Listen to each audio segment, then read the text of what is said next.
Mga kapatid, mga kaibigan, may nag-comment po sa atin. Ito po yung comment niya. Sabi niya, Jesus is not the creator. Jesus is the creation.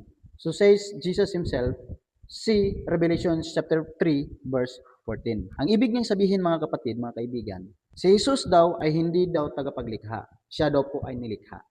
Ginamit pa niya ang talata, Revelation chapter 3 verse 14. Linawin natin ito mga kapatid, mga kaibigan. Kasi maraming mga denomination na nagtuturo na si Jesus daw ay hindi daw tagapaglikha. Si Jesus daw ay nilikha. So ito yung sinabi niya, and unto the angel of the church of the Laodiceans, write, this saith the Amen, and the faithful and true witness, the beginning of the creation of God. So doon tayo mga kapatid sa salitang Griego. Punta tayo sa original translation, sa Greek word. Ano bang ibig sabihin nung beginning dito? Ano ba yung pagkasulat niya? So ang pagkasulat ng beginning dito ay from the word arche. Ibig sabihin mga kapatid, simula o pinagmulan, pinuno o tagapamahala, sanhi o pinagmulan ng mga bagay. Hindi ito otomatikong nangangahulugan unang nilalang. Halimbawa po mga kapatid, sa sinabi po sa Colossians chapter 1, verse 16 to 17, na sinabi niya, for by Him were all things created.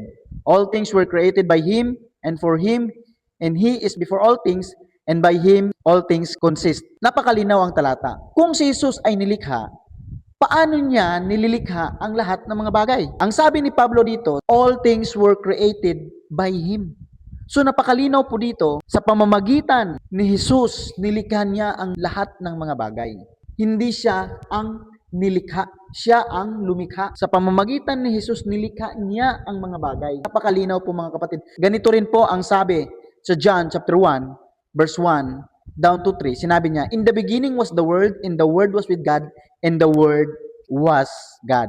All things were made by Him, and without Him was not anything made that was made. Malinaw po. Sinabi niya, ang lahat ng mga bagay na ginawa ay ginawa sa pamamagitan niya. Kung si Jesus ang isa sa mga nilikha, dapat kasama siya sa mga ginawa.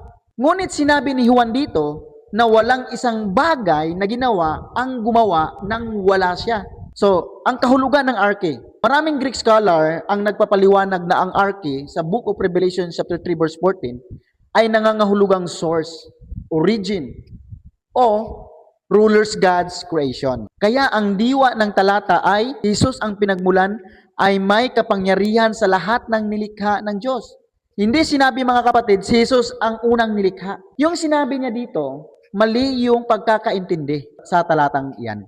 Kaya mag-ingat po tayo mga kapatid sa mga turo na kung saan ay mali ang pagkakaintindi sa Biblia. Napakalinaw ang salita ng Diyos. Si Jesus ang pinagmulan at may kapangyarihan sa lahat ng nilikha ng Diyos.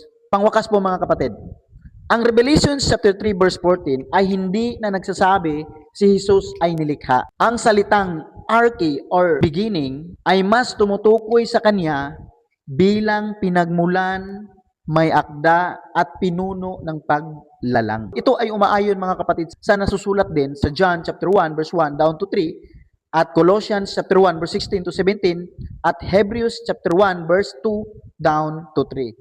Na nagtuturo dito mga kapatid na si Kristo ang manlilikha at hindi bahagi ng nilalang.